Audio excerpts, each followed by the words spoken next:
प्यारे बच्चों, आज हम पाठ 1 के जो वैकल्पिक प्रश्न हैं सूचि पर्यावरणम के, उनको ध्यानपूर्वक करेंगे।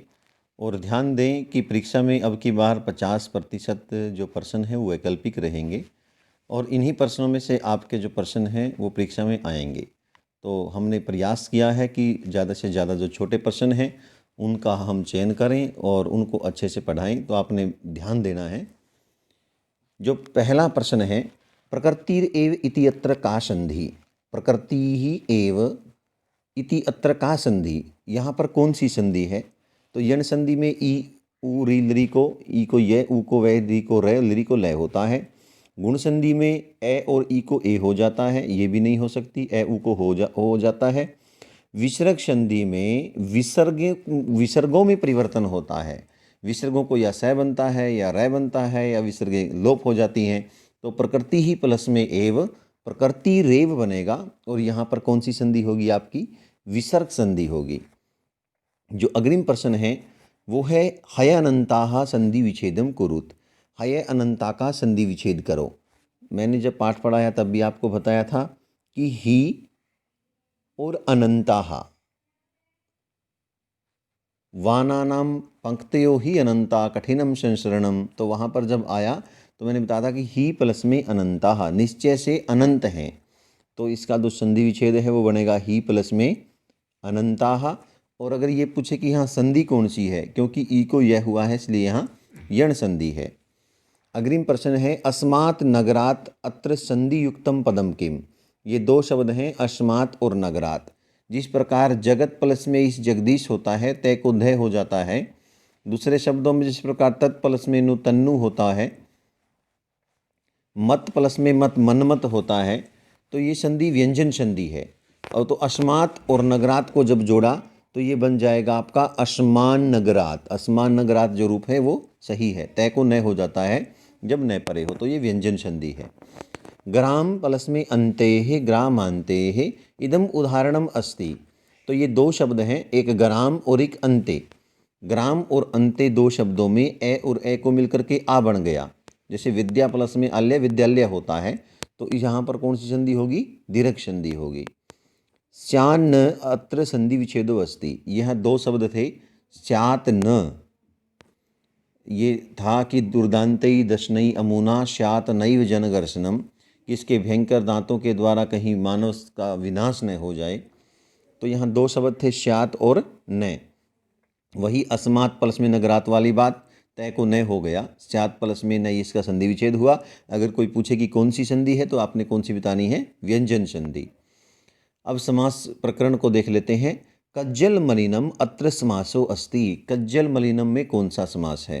तो बच्चों, समासों के विषय में जिसमें शुरू में उपसर्ग हो वो अविभाव समास होता है। और कज्जल मलिनम, काजन के समान मैला। जिस प्रकार कृष्ण सर्प में कर्मधारीय समास होता है, उसी प्रकार कज्जल मलिनम यहाँ पर जो है कर्मधारीय समास है। बहुब्री किस में होगा? जहाँ पर अन्य पद प्रधान होगा। द्वंद्व किस में होगा? जहाँ जोड़े होंगे, माता पिता, सुख दुख, दिन रात। कर्मधारीय किस में होगा? जहाँ विशेषण विशेष्य होंगे। द्विगु कहाँ होगा? जहाँ संख्यावाची शब्द सबसे पहले होगा। आगे बढ़ते हैं बच्चों। जो अग्रिम है वो है वाष्पयानमाला अत्र समास विग्रह अस्ति। वाष्पयानमाला में जो समास का जो विग्रह है वो क्या होगा? वाष्पयानमाला किसको बोलते हैं?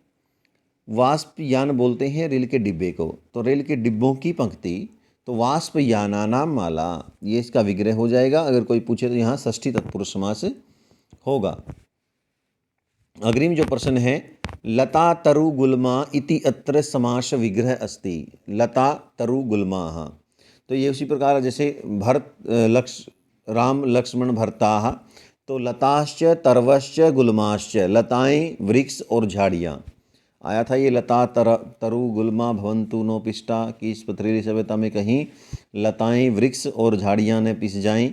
तो ये लताः तरवश्च गुल्माश्च, ये अलग अलग चीज़ें हैं, ये इसका विग्रह होगा।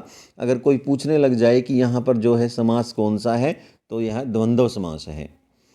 खग कुल कलरव इति अत्र समासो अस्ति। पक्षियों के समूह की जो शब्द है उसको बोला है खग कुल कलरव। तो यहाँ पर षष्ठी तत्पुरुष समास होगा। खगानाम कुलस्य कलरवः, अगर इसका हम समास विग्रह करेंगे, जो अग्रिम है वो है समीर चालिता इति पदस्य समास विग्रह क्या है? समीर चालिता का विपर्याय हवा के द्वारा हिलाई गई, तो समीरेण चालिता, हवा के द्वारा हिलाई गई समीर चालिता, और यहाँ पर तत्पुरुष समास है। अग्रिम देखते हैं, प्रत्यय प्रकरण है, और प्रत्ययों में से बहुत बार प्रश्न रहता है, आपने पूरे ध्यान से करना है। मैंने एक प्रत्यय आपको बताया था अनियर। अनियर प्रत्यय में अनिय शेष बचता है, और जो अर्थ हो जाता है वो चाहिए हो जाता है। तो जैसे वर्णीया इति पदे कह प्रत्यय है, तो वर्णीया में अनियर प्रत्यय है, वरी धातु है, वरी धातु वर्ण करने अर्थ में, वरी धातु से अनियर जब प्रत्यय लगाया तो वर्णीया बन गया। जातम में जन धातु है और कत प्रत्यय है, जन उत्पन्न होना, और जो है कत प्रत्यय का तय शेष बचता है, तो जातम बन गया। करणीयम, यहाँ भी क्या है? क्री धातु है, और क्री धातु से क्या है? अनियर प्रत्यय है, करणीयम करना चाहिए। दूषितम में क्या है? दुष धातु है, दुष दूषणे, तो दुष धातु है और जो है कत प्रत्यय है, तो क्या बन गया? दूषितम बन गया। इसी प्रकार आगे जो पिष्टा है, लता तरु गुलमानो भवन्तु पिष्टाः, यह धातु कौन सी है? पिष धातु है, और पिष धातु से कौन सा प्रत्यय है? कत प्रत्यय है पिष्टा में। अग्रिम देखते हैं बच्चों, जो अग्रिम है वो पर्याय पदों का है, कि पर्याय जो सलीलम है, इसका जो पर्याय पद है वो क्या है? सलीलम क्या होता है? जल होता है, जलम, नीरम, वारी, तोयः, तो ये बहुत सारे पर्यायवाची इसके होते हैं। तो सलीलम पद से समानार्थकम पदम जलम। रसालम इत्यस्य पर्याय पदम रसालम होता है आम्रम, आम, ठीक है, खाद्यम खाने की चीज़ें होती हैं, जलम पानी होता है, और धृतम धारण करना होता है, तो ये नहीं होंगे। प्रस्त्रम क्या होता है? पत्थर होता है, ठीक। तो पाषाणम इसका जो है पर्यायवाची शब्द है, समानार्थक शब्द है। शिलाखंडम भी इसको बोल सकते हैं। वक्रम इत्यस्य पर्याय पदम, बहुत महत्वपूर्ण ये प्रश्न रहता है कि वक्र जो है इसका पर्यायवाची पद क्या है? तो वक्रम के दो तरह से पूछ सकते हैं आपको। वक्रम का जो पर्यायवाची पद है वो है कुटिलम, वक्र होता है टेढ़ा, और कुटिलम भी होता है टेढ़ा। अगर इसका पर्याय की जगह विलोम पूछें तो क्या होगा? सरलम, आपने ध्यान रखना है, सरलम होता है सीधा। तनु इत्यस्य समानार्थकम पदम किम, तनु होता है शरीर, ठीक है, तो तनुहु, वपुहु, देह, ये बहुत सारे जो पर्यायवाची हैं वो शरीर के हैं। दूरदांतई दर्शनई, अब ये विशेषण और विशेष्य को लेकर के महत्वपूर्ण प्रश्न रहता है, आपने ध्यान देना है।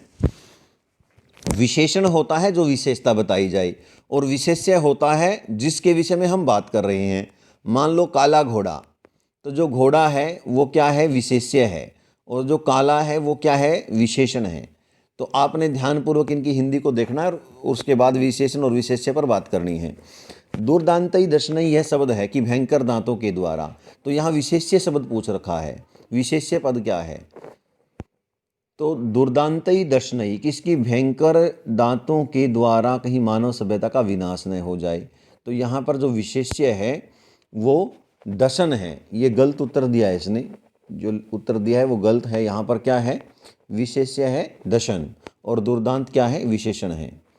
अग्रिम देखते हैं, अनंतः पंक्तय है, अनंत पंक्तियाँ, तो बात किन की हो रही है? पंक्तियों की। पंक्तियाँ क्या है? विशेष्य, और अनंतः क्या है? अनंता है विशेषण। अग्रिम में देखते हैं, एकांते कांतारे, एकांत जंगल में, तो जंगल की बात हो रही है, तो कांतारे क्या है? विशेष्य है, और एकांत क्या है? एकांते क्या है? विशेषण है। अग्रिम देखते हैं बच्चों, रमणीया माला की सुंदर पंक्ति, रमणीया माला, तो यहाँ पर सुंदर पंक्ति की बात हो रही है, तो पंक्ति की बात हो रही है, तो माला क्या है? विशेष्य, और रमणीया क्या है? विशेषण। तो यहाँ पर विशेष्य माला है, और विशेषण जो है वो रमणीय है। पाषाणी सभ्यता, पथरीली सभ्यता, तो यहाँ पर जो सभ्यता की बात हो रही है, सभ्यता क्या है? विशेष्य, और पाषाणी क्या है? विशेषण है। तो इन प्रश्नों को बच्चों ध्यान से देखना है। कुछ और देख लेते हैं जो महत्वपूर्ण प्रश्न हैं। आपने काल अयश चक्र कुत्र चलती, जो काल रूपी लोहे का पहिया वो कहाँ चलता है? महानगर मध्य, महानगरों के बीच में। सत शक्ति यानम किम मुंचती, सैकड़ों जो रेलगाड़ियां हैं वो क्या छोड़ रही हैं? तो धूमम, धुएं को छोड़ रही हैं। ललित लता नाम का रमणीया, सुंदर लताओं की क्या सुंदर लग रही है? तो माला सुंदर लग रही है। केभ्य सुख संदेशम धृत, किन के लिए सुख का संदेश धारण करो, तो जनेभ्य लोगों के लिए। अस्माकं पर्यावरणम किम दूषितम, हमारे पर्यावरण में क्या दूषित है, तो जलम। प्रकृति देव, ये आगे प्रकृति प्लस में एव, यहाँ संधि विच्छेद होगा। मलेन सहितम, महत्वपूर्ण प्रश्न है ये। मलेन सहितम, ये दो हैं, एक मलेन रहितम, एक मलेन सहितम। तो ये सैमलम बनेगा और यहाँ पर कौन सा समास होगा आपका, अव्ययी भाव समास होगा, ध्यान दें। मलेन सहितम। जगत शब्द का सप्तमी के एक वचन में जगती बनता है। प्रकृति में कतिन प्रत्यय है, ध्यान दें, यहाँ पर भी एक प्रत्यय होता है कतिन, उसका ती शेष बचता है। जैसे जन से जब कतिन लगाओगे क्या बन जाएगा, जाति ही। मन से जब कतिन लगाओगे क्या बन जाएगा, मति ही। जब आप गम से कतिन लगाओगे क्या बन जाएगा, गति ही। ठीक है, आपने ये ध्यान रखना है, कतिन का ती शेष बचता है। वनम का विलोम शब्द क्या है, तो वन का विलोम शब्द गृहम होगा। अगर पर्यायवाची शब्द पूछे तो कांतारम होगा, अटवी होगा। आम्रम का पर्यायवाची क्या होगा, रसालम होगा। ये रसम गलत दिया हुआ है, तो क्या होगा, रसालम होगा। रसालम जो तृतीय नंबर का है। तो प्यारे बच्चों, अगर आपको वीडियो अच्छा लगे तो चैनल को सब्सक्राइब करें और इसको ज़्यादा से ज़्यादा शेयर करें ताकि सभी बच्चों के पास जो इसका लाभ पहुँचे। धन्यवाद।